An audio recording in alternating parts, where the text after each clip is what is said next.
Hello everyone, I'm Milo and welcome to my town. And well, we made it. It's the end of 2025.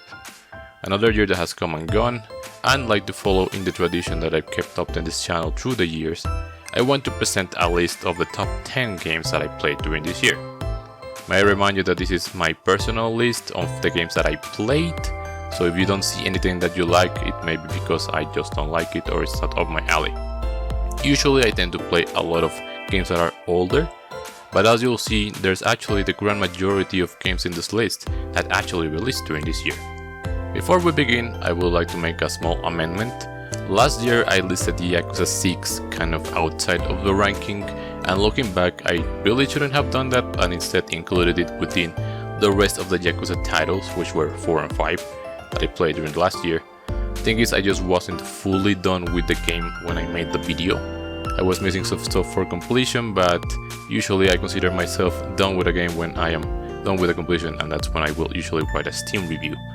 So just for the sake of completionness, please consider that Yakuza 6 to have been a part of the last year's ranking, alongside the other Yakuza titles. Anyway, with that said, let's properly begin.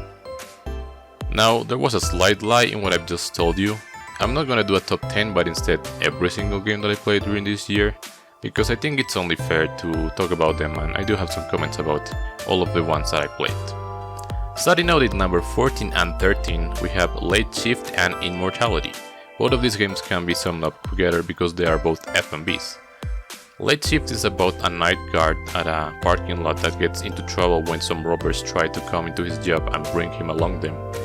And Immortality is the third game from Sam Barlow after Her Story and Telling Lies, this time about 3 movies from an actress that never actually released, but the footage was found and there's some deeper secrets hidden within them. I won't talk too much into detail about both of these games, but I'll say that they're in the bottom of the list because I somehow overestimated what they had, and I had kind of overhyped what they would be. And at least Late Shift, it's a little bit underwhelming when I really think about it.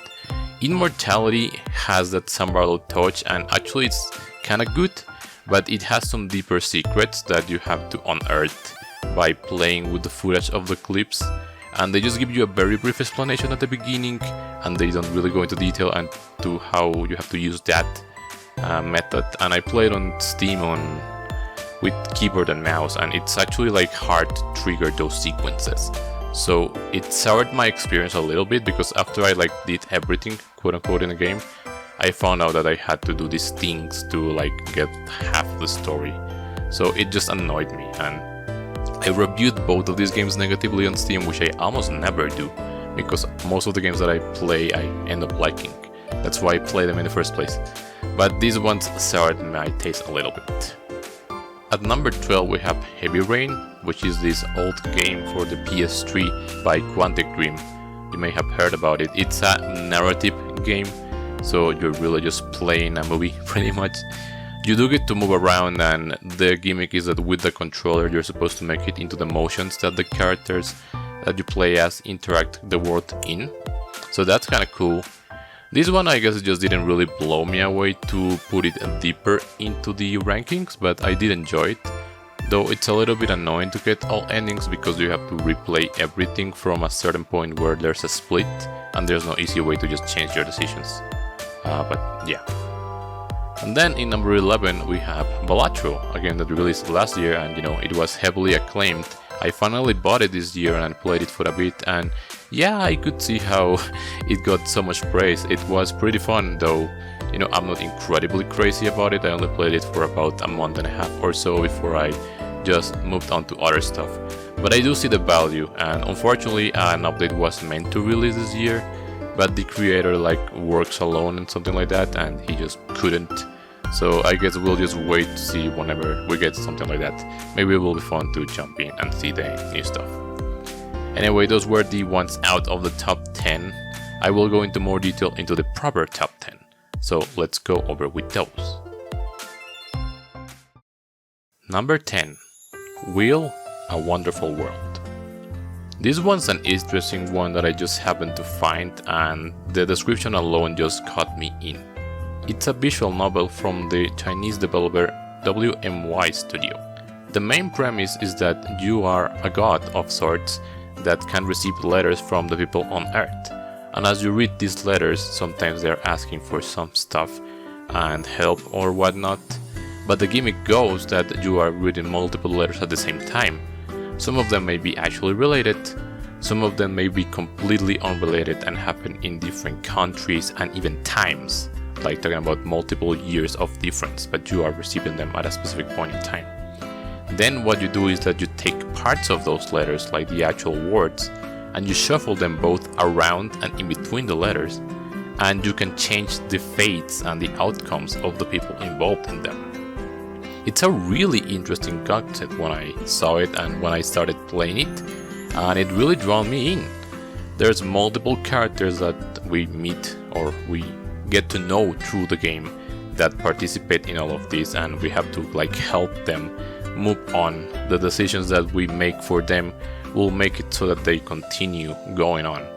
And there's an underlying story both in the characters on the letters as well as the god that is actually reading them.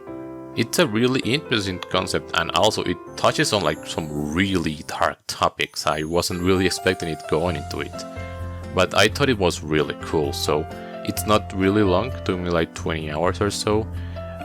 You are actually literally time gated when you reach a certain point, and you need to progress through it quickly, because if you don't, you get a bad ending. And I don't know what happens, but I did save to prevent from that. But yeah, it's cool. So I would really recommend it if you're a fan of visual novels and stuff like that. It was a really unique concept, so that is why it caught my attention. Number 9. Kirby and the Forgotten Land Star-Crossed World. Or I should say Nintendo Switch 2 edition, but in reality it's just the Star-Crossed World campaign. In case you're not aware, I did a live stream of the entire game of the Switch 2 edition of Kirby and the Forgotten Land here on the channel, so it's all there for you to be able to see. As such, the main game of the Forgotten Land is just the same as I remember it, but just a little bit more livelier. But to be honest, the Switch 2 upgrade doesn't really do much for it. As such, my actual ranking is for the DLC campaign itself, which honestly is not insanely long. There's some fun to be had for sure, and I especially liked some of the new mouthful transformations. There's only 3, but the one that it's a gear where you attach to the walls was my favorite, and it does provide for some gameplay that wasn't really seen in the main game because it's vertical. But yeah, it's not insane. The final boss is kind of a rehash of the original one, but it's Kirby, so it's fun to be had, and the Colosseum was a little bit of a challenge, but yeah. In the end, what this DLC gave us that's most exciting wasn't the DLC game itself, but the lore that it left behind. And if you've seen some of my previous uploads, or if you haven't, I made a whole deep dive into the things that we found in there and some theories and presenting the information that we found in there, so that's what mostly caught my attention. As a game, it's fine, I guess. I still think that it shouldn't really have been worth $20, maybe 10 would have been fine, but yeah, but it was Kirby, so I was definitely going to get it. Number 8. Mario Kart World. And here we have the flagship title of the release of the Nintendo Switch 2. In the end, I think it's a fine game on its own, but I guess it's easy to do comparisons to its predecessor, especially after 8 Deluxe just had so much stuff added to it. Mario Kart World does deliver a cool experience, but I still don't see why it was an $80 experience. Granted, I technically got it for $50 and a lot of people got it for $50, but they are still selling it at $80 at full price. I think the open worldness of it was cool on paper, but it probably falls into the mostly similar thing that most open worlds fall into, which is that you have a really big expanse world with nothing on it. Now granted, there are indeed things in this world, in Mario Kart World, even with the P-switches that give you challenges, but also there's not a reliable way of finding them. It took them some updates for them to finally tell you the ones that you've done, but they don't tell you the ones that you haven't done.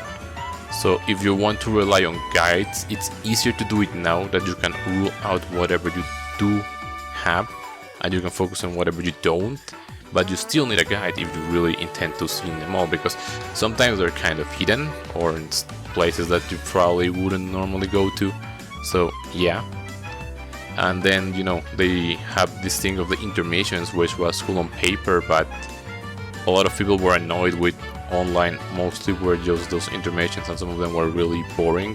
I do believe in a latest patch, I think in December it dropped, it fixed some of the most boring ones that were just straight lines and added some fun twists to it, though granted I haven't played in months, so I couldn't really tell you. I think we're all waiting for like potential DLC.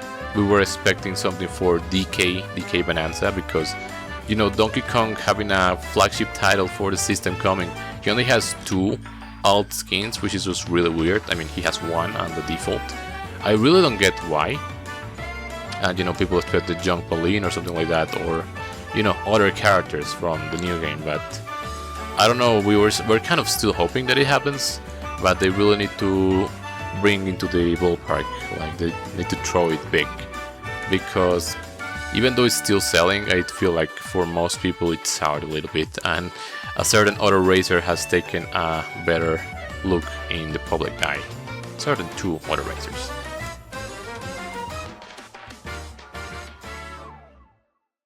Number 7. No sleep for Konami Date. If you know me, then you know that I absolutely love Uchikoshi's writing, and especially the AI franchise so far. I've enjoyed both of the previous games, so when this game got announced this year, I was pretty ecstatic, especially when we saw that it was going to be a return to the escape game formula. That was really cool, because the extra that was added in Nirvana Initiative when you unlock everything else, which is a recreation in 3D of the very first room of 999. That was really cool, and, you know, it led me thinking, what if they either remade Zero Escape in 3D or something like that? And this is the closest thing that we got to it. I did enjoy my time with it, even though I knew that it was a shorter game, a shorter experience than the 2 previous ones, and set in the middle of both of the other titles. They didn't really add too many things to mess with the timeline, because, well, they couldn't, or it would be dumb to do it, so they didn't. They don't really modify much of what happens. In fact, the entire game takes place within a single day, if I'm not mistaken. But it does add some new characters that, it's my personal belief, may weigh into the future, into the real AI tree whenever that happens. You know, maybe answering some of the bigger questions that we might still have no answers to in this universe. If that is the case, then hopefully Uchikoshi can be back in the front of the writing and not just an advisor. But for what it was, I did enjoy No Sleep for Konami Date. Number 6. Kirby Air Riders. I think I was as surprised as mostly anyone else when they announced this game in the Nintendo Switch 2 presentation. First I thought it was Smash because of this style, and like that didn't really look like regular Kirby. But, you know, it was probably Smash, either Ultimate or another one, because I never actually expected that they would make an Air Rides 2. I know that Air Ride was a GameCube classic and a lot of people wanted, you know, something similar or a continuation, but I just never genuinely thought that they would do it. So I'm quite glad that Sakurai actually decided to do it, especially because I never actually got to play the original Air Ride for myself, so it was really fun to play this one, because this game really just feels like it's Air Ride 2 through and through, definitely, but it's like they took Air Ride and then just added to it a lot, and that's this game. Now I will say I wish there was just a little bit more of content, because in the end, in the Direct, they pretty much presented everything. The 2 Directs that the game had, that were 2 hours long in total. And I thought that they may have actually left, you know, some surprises for us to discover, but no, they ended up pretty much talking about everything that the game had on those Directs. So that surprise factor was a little bit not present for this game. And, you know, some stuff would be cool, because I think all the classic maps are in this game, but the one thing that's not there, it's the classic city trial map. We only have Skya, which, you know, it's bigger, but I heard the sentiment and I agree that it would have been cool if they included the original city trial map and you could play it with, less people. They do hold events online. They've been all city trials so far, and some of them are for like only 8 players. So I mean, maybe they could have made that map a little bit bigger, or you just make one for only 4 players. I would have liked that. But yeah, it's still arcadey and all of that stuff, and the story mode of Road Trip, I also streamed it here on the channel. Well, most of it, because some parts of it were just repetitive, and I just got it out when I was doing the New Game Plus, but we saw the true ending after that. It's fun, it's arcadey, and I haven't done everything on it yet. I'm still missing quite a bunch, and even though I will likely commit to playing other stuff, I will try to over time complete that game in everything. We have the checklist, so there's the objectives laid out for us to do, so I would like to keep doing that while I can. But yeah, as a Kirby fan, I'm really happy about this. I liked how it turned out. I know they already announced that they're pretty much not gonna do anything else, like what the game is, that's how it's gonna be, no DLC, no anything, and I am fine with that, because we should go back to the era where games are like that. I just hope that on the online events that they are doing, they can have some interesting and varied rules. That would be cool. I know there was a holiday event that got cancelled because something weird was going on, but I think they have the rounds to play around to have rule sets that are interesting, so I hope they keep doing that. Number 5. Tribe 9. If you'd follow the channel during this year, then you are probably aware of what this game was, because unfortunately this game is no longer a thing anymore. It was a live service game by Akatsuki Games. Well, those were just the game publishers, but it was behind Tokyo Games, the study from Katsutaka Kodaka, the creator of Danganronpa and many other titles. And I had hopes for this project as a whole ever since it got announced, and while I was a little bit lost in it because I was waiting for it to actually fully release, when it did release, boy did I enjoy it and boy did I have fun. But because it launched as a gacha game, that just was a nail on the coffin from the very beginning, and it led to its end.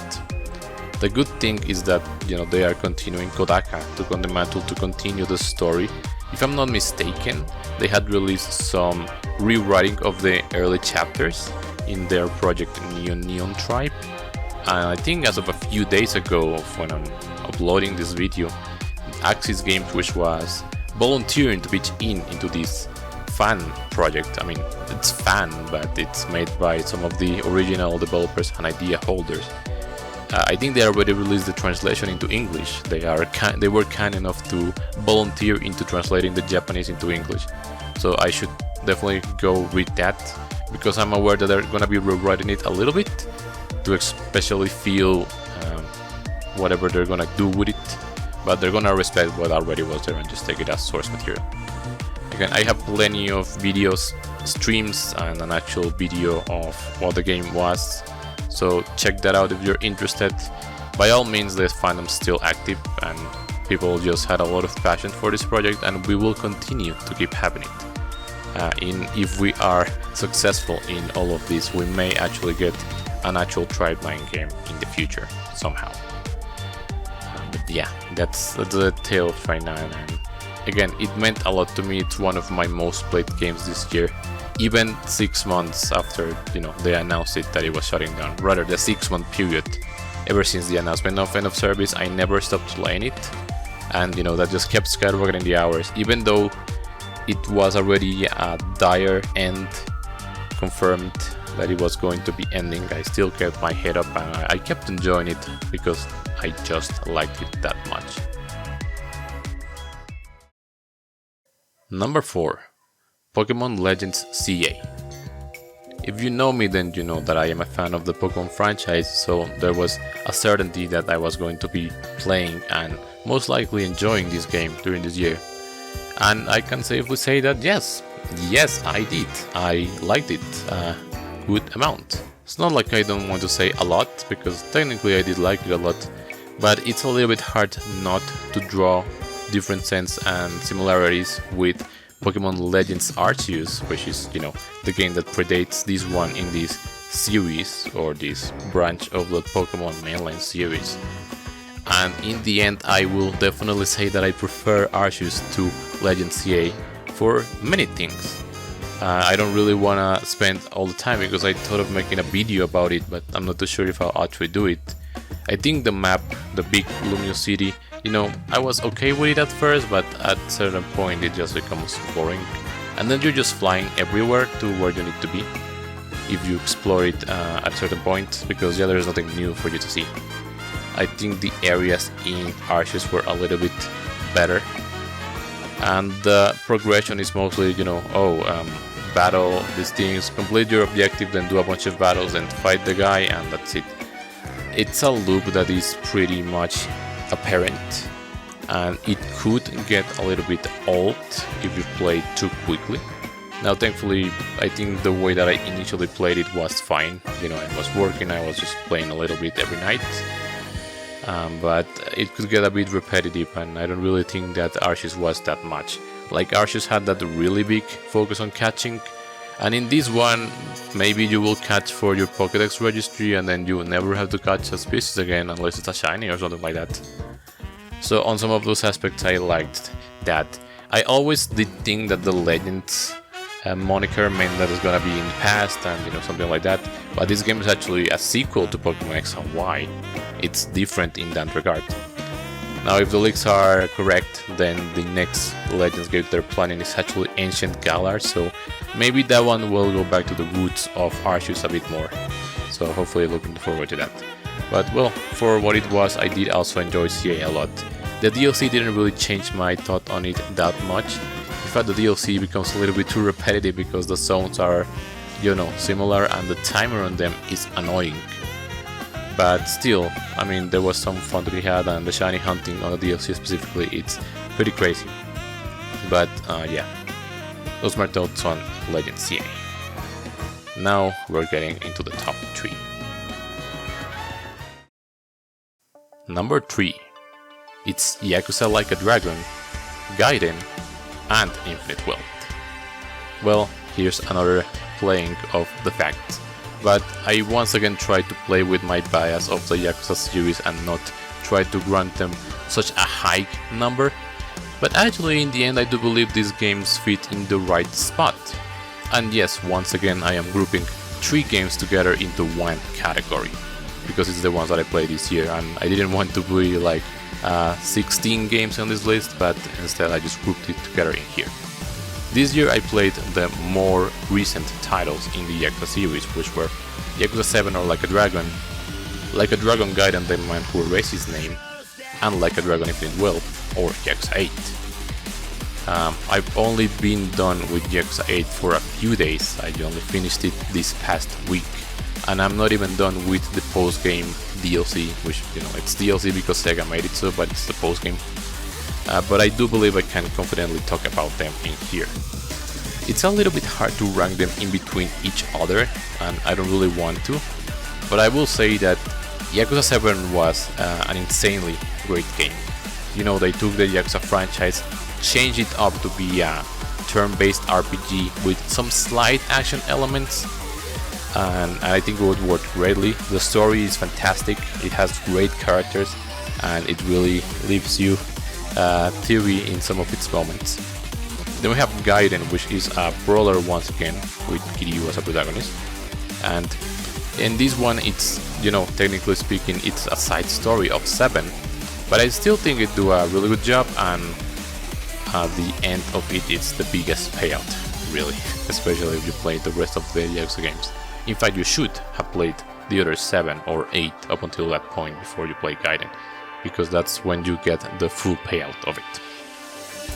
And then 8, it's an interesting spot, because I've seen that 8 divided a lot of people. Now, in the gameplay aspect, 8 improves in 7 in every way. You can now move while in a battle, not completely free roam, but there's a certain space that you can move around. The attacks are now like more dynamic, as in picking up weapons, bonuses from hitting opponents from behind, and stuff like that. Many other systems that were in place in 7, I think they're severely improved in 8, so the gameplay perspective is really good. On top of that, it also has a lot of side things. It's kind of crazy for someone who is a completionist that also enjoys the variety that this franchise has. I just had a treat with that, and it caused me to only finish this game at 160 hours, which I think it's the longest that it's ever taken me to just finish the game. And let it be told that I'm not even done with it. I still have the post-game part, and then the completion, which is completing every single little thing that there is in this game. And you know, I'm gonna say it right here, right now, there's gonna be a video about it. It's not gonna be quite like the other ones that I've done. I don't want to detail every single thing and how I did it and how you do it, but I do want to talk about a lot of its stuff. The story is when it gets a little bit more controversial. Well, I generally enjoyed it. There's some good decisions here and then that aren't so good, and unfortunately, you know, the condition that this started just kind of worsened as it goes on in the franchise. Like with the Kiwami 3 stuff, I'm not liking what I'm seeing and what's gonna end up happening, but oh well. But for what it is, I actually really enjoyed Jaguar a lot, and it was a treat, and I'm not even done with it, as I said. So yeah, that's this category with these 3 Yakuza games. Number 2, Donkey Kong Bonanza. The King of the Jungle is finally back. I wouldn't say that I am the biggest Donkey Kong fan, but you know, I played some of its games, specifically Country Returns for the Wii. I did buy that when it released, and it was really cool. I haven't really played the retro or classic platformers, but I know that it's a long-standing franchise, and I knew specifically how dead it had been. Like seriously, I think it was since 2013, the original release of Tropical Freeze, that we hadn't gotten any games, any real Donkey Kong games, and the mini Mario ones that will make the release like last year doesn't really count. The one they finally announced as one of the titular announcements in the Nintendo Switch 2 presentation, that this new Donkey Kong game was gonna be a thing, and as we saw more and more trailers, it just felt such an amazing thing, and the final product is just a bliss. It's really good 3D platforming. It has a charming story, the level design is really cool, the abilities, it's just a treat, honestly. I enjoyed it so much. The only thing that I didn't like is that there wasn't a Donkey Kong Island in the similar vein that Mushroom Kingdom was an additional post-game thing when you beat the game, and that instead that thing was relegated to a DLC, and that DK Island itself is kind of devoid of any collectibles. Its only purpose is for you to play the Emerald Rush that came with the DLC, which by the way is also $20, and I think that's incredibly expensive. I would have wished that Emerald Rush was the only thing in the DLC, and that the actual post-game was DK Island and that it had some collectibles, because the total amount of bananas at the end of the game is like 927, so you could still have some bananas to be collected in DK Island. That way you actually give it a purpose. Because the funny part is that in Emerald Rush there are already those banana spawns, like they exist. They would have been there if they put them there. But you can explore DK Island from what I'm told, because I actually don't own the DLC, and I was going to hopefully play it during this month of December, but I just got too caught up in Yakuza 8 because of how big it was. I don't really think I'm gonna get it anymore, unless I just end up having some time and I decide to go for it, but I won't likely get it, and this ranking over here is without it, in fact. But just the base game on its own is really good, and as I said, I'm not really an insanely big DK guy, but it actually cheered me up to see some of the moments in the game that pay homage to the franchise and all of that thing as a whole. So that's why it's in my number 2 spot. And honestly, it would have been number 1 were it not for the game that we are missing. Number 1. The 100 Line Last Defense Academy. Once again, I will reiterate, if you know me, then you know that I like both Kazutaka Kodaka's and Kotaro Uchikoshi's style of writing and their games. And lo and behold, when I found out that a game was releasing that combined both of their minds into a single product. When this game got first announced, I recognized the Danganronpa-esque style of it pretty quickly, and I knew that it was the game for me, or a game for me. Now when I saw that it was tactical RPG, I got a little bit confused, but at the same time I knew that whatever it came from this, it was gonna be good and it was gonna be high quality, and specifically I was going to enjoy it, as it's my way of doing things with video games whenever I'm really interested into something, and specifically when it's like heavily story based. I do not watch or see anything. That way I can save myself from any potential spoilers and just completely experience everything that the game has as a blind experience for myself. And I think that worked out perfectly for this game. It starts out, I guess normally, and then pretty quickly they are told to us that the way that the game goes, it's a little bit of a similar setting to Danganronpa, in which a group of youths wakes up confused in like school, and they're given a task that they need to protect the school for 100 days. And these 100 days are actually literal. You have to play every day. Well, some not really. Sometimes they skip some and they are really short. But for the most part, you actually play through the better part of 100 actual days, that each is its own scenario, and the story envelops across those things. Now, Ushikoshi is involved, so you can expect some stuff about multiple talents and stuff. And yes, you can, but for me it took like 80 hours before I reached the point where they start branching. You pretty much have to play the entirety of the 100 days first, and then you replay them with now the chance of choices that split up into different timelines. And I don't want to say too much more than that, because that will be spoiler territory, and just like how I like to enjoy these games completely blind, when I recommend them I like to say the good points of why someone might like them and the reasons for playing them or buying them, but I also want to keep them the most out of the loop of the actual content so that they can experience it from themselves. And this game was truly an experience. I think the reason that is in number 1 is mostly similar to last year's number 1, which was Disco Elysium, because the game just has an insane amount of content, and I just respect that so much, even though I am very aware, because I played all of it, that not all of the timelines and scenarios are that good or on the same quality as most of the others. Some of them are definitely weaker, and some of them are kind of filler or just funny and not too serious, but still, I do respect the effort that went into them.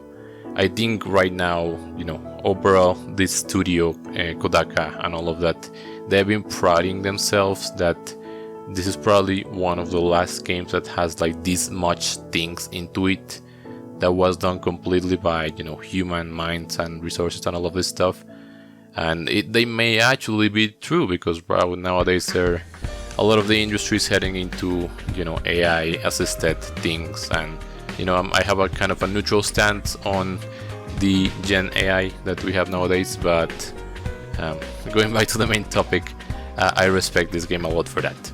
And again, it also was insanely long. Like, Jesus Christ, I was not expecting this game to be that long, mainly because of the fact that I was completely blind to most of it. So no, I did not know that it had 100 endings when I headed into it. And yes, it has 100 endings.